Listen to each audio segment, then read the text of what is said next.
Oh my god!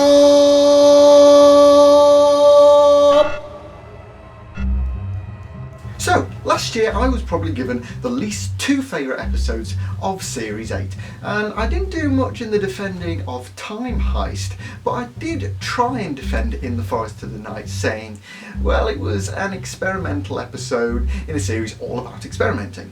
But once again, I appear to have drawn the short straw, so I can't sip from the cup of good Doctor Who. But in fact, I feel a bit different. I feel like I'd be given a much larger straw, maybe one of those curly straws that you get at parties. Actually, I go as far as saying that this is my favourite episode of Series 9. So this is the first of two episodes this series that's gone a bit experimental.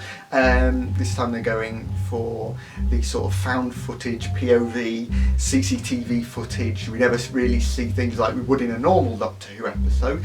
And usually it's very common in films, but people have started to get a bit bored of that style in film, and it's quite nice though that it's being used in television. I think the main problem in film is because, well, films are like an hour and a half to 2 hours with it.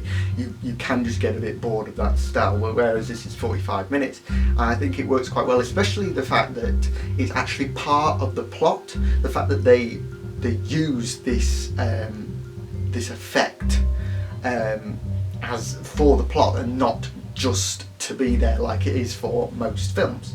Mark Gatiss is a bit of a mixed bag when it comes to Doctor Who. Sometimes he's done some good ones, some okay, and then some not so great ones.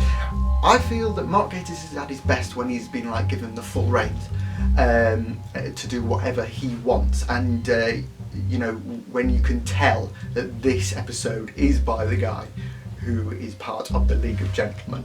Best example would be the Crimson Horror, and I also think this fits into that category as well, where you have quite a creepy sort of icky concept, but throw in some sort of quite black comedy elements into it as well. So I'm quite happy to see that format as well. Again, and nice to see that Mark Gatiss writer back in. Could someone close the door? It's freezing.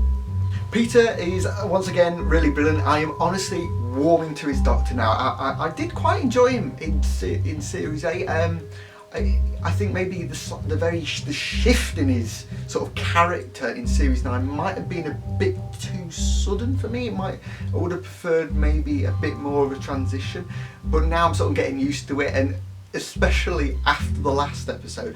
He continues to be great in this episode, and he sort of plays the sort of mystery solving Doctor once again, which we saw early in the series and before the flood. But I quite like that sort of style.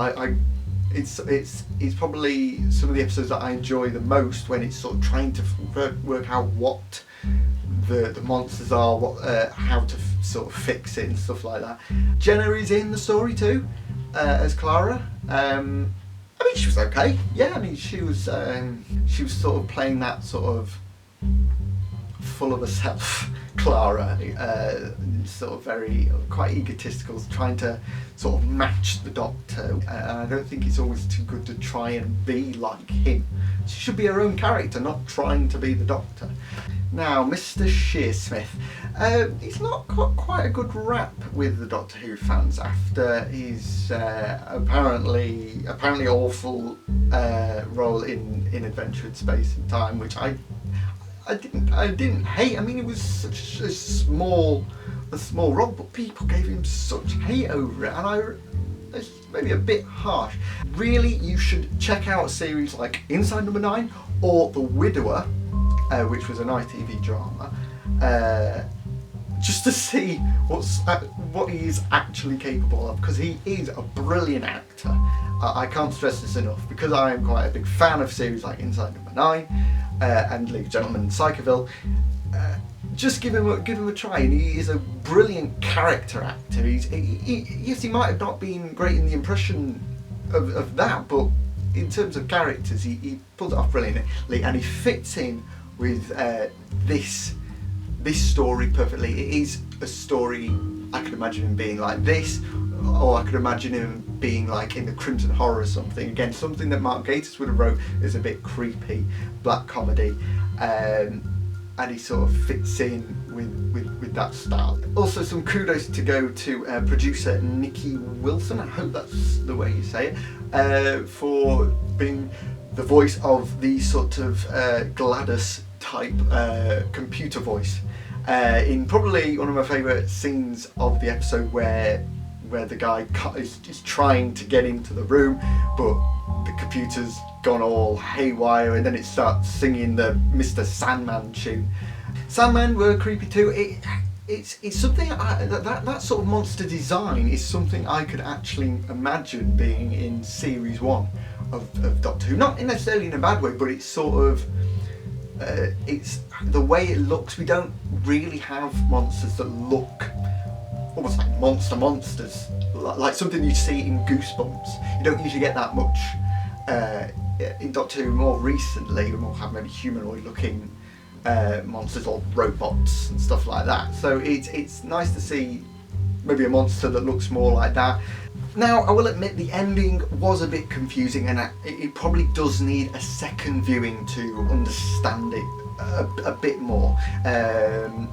But frankly, I think the ending could have gone off into a far worse direction. I actually thought at one bit it was going to do a bit of a Last Christmas on us, and be like Clara was still in that stasis pod nearer to the beginning, and she was dreaming the whole thing up.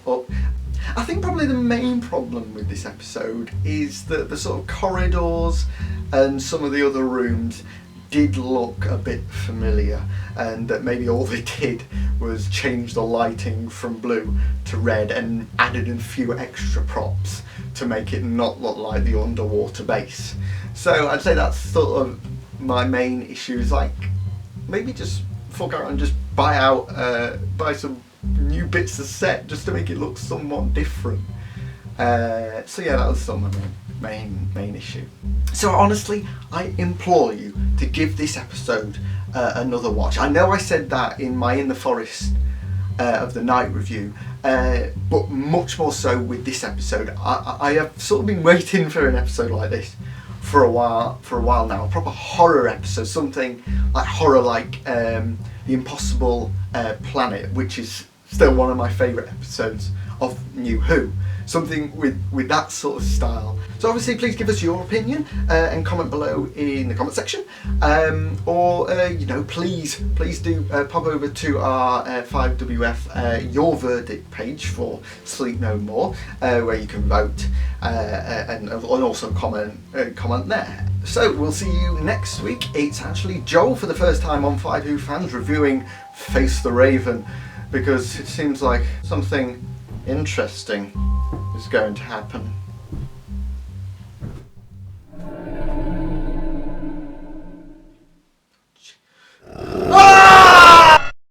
Granted, Osgood is more relatable than Oswald, but not relatable enough because she's a scientist and I'm not a scientist. Richard's a scientist. Fair enough, maybe Richard can relate to her because he does science stuff in lab coats and stuff. Hi Richard.